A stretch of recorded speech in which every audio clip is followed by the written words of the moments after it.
This video is a quick overview of how to use the decision matrix for either the team concept architecture assignment or the individual concept architecture assignment. When you download the template, this is what you'll see when you open it. First off, if you want to know where to download it, if you cannot find it, go to the Canvas page, go to Project and Class Help, click on that, scroll down to under Hydroponics Overarching, click on Important Templates and Documents, and then the decision matrix is right here for you to download. So back to the matrix. This is what you'll see when you first open it. You can change all the criteria, you can change the weights, and I'll show you how that looks here in a second. So this is again what you'll see when you open it, and you're free to change it however you want. So now we'll go to my option or to my demo. I've changed the matrix to be, I have three options, and these are just entirely made up for this video, but these are tiered single drip, tiered multi-drip, and horizontal multi-drip. These are just three options I'm looking at for the project, and they're entirely made up for this demonstration. Over in the pink area, you want to put your criteria that you're looking at, that you're going to judge your three options on, three or four options on. So you want to have at least three options to judge. If you want to have a fourth one to compare, you can. I've gone ahead and X'd it out. So again, you want to have at least three options in the matrix, but if you and your team or you and yourself have four options to judge, that's fine. So in the pink area, you want to put the specifications or the criteria which you're going to compare the options against. So in this case, my first one will be ease of access to materials, which basically just means how easy it will be to get the materials to build each of these objects or each of these options. My next criteria will be how much each option cost in total, how easy and or difficult it is to use the option, the size requirements of the option, and then plant size availability. This option or this video is based on the decision matrix for the hydroponics project, but this can still work for any other project because the aspects are still the same. So we're going to say plant size availability, and these are entirely made up by myself. You and your team can establish these criteria in any way you want. You do not have to use these criteria. You can use whatever criteria you want. So I've got my criteria on the left. My next role will be to determine how important each of these criteria are in my analysis. And so right now my analysis is just trying to quantitatively determine which of these options is the best one to go with. So I'm going to come to the weight column, and I'm going to weight the criteria by which I think are more important and which are least important. So they need to sum to 1. So down here where it says notes, weights must sum to 1. The weights down here, when we weight them, when we add them all up, the total must be 1. So I'm going to say an ease of access to materials, that's a 0.3 weight. I'm going to say 0.2 for cost, 0.1 for ease or difficulty of use. I'm going to say 0.3 for size requirements and 0.1 for the plant size availability. So as we look at these, we see that 0.3, there's two 0.3s. The ease of access to materials and the size requirements. So to me, when I'm doing this matrix, I think these two criteria are the most important. They're the heaviest weighted.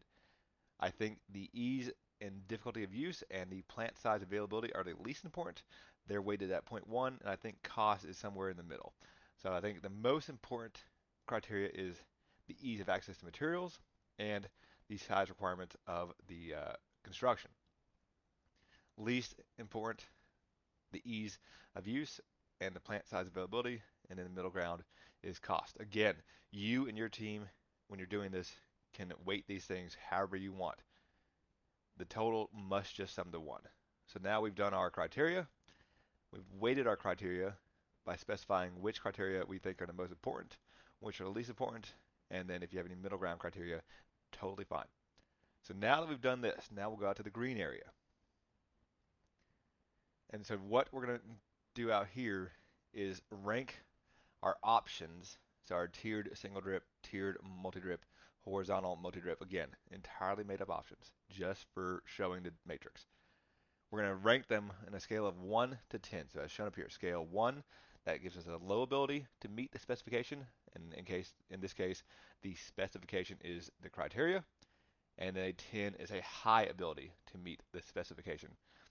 So I'm going to go over here and I'm going to start filling this out. So I'm going to say my tiered single drip, for the ease of access to materials, it's going to be made out of fairly easy to get a hold of materials. So I'm going to put an 8 there. So I'm going to say it's made of materials that are pretty easy to get a hold of. I'm going to say the multi-drip requires some materials that are a little harder to get, so it's not as easy to get the materials.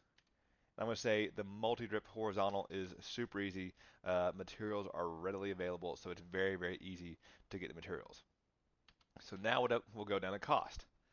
We'll say, and again, I'm making these up arbitrarily. You as a team should think about these as you're making this out. So we're going to put a 6 for cost. So we're going to say the tiered single drip uh, is going to be fairly inexpensive, because we'll say a 1 would be a very expensive device because it has a low ability to meet the criteria of cost. We want our cost to be as minimal as possible. So we're going to say it has a 6. It's not super cheap, but it's not super expensive either.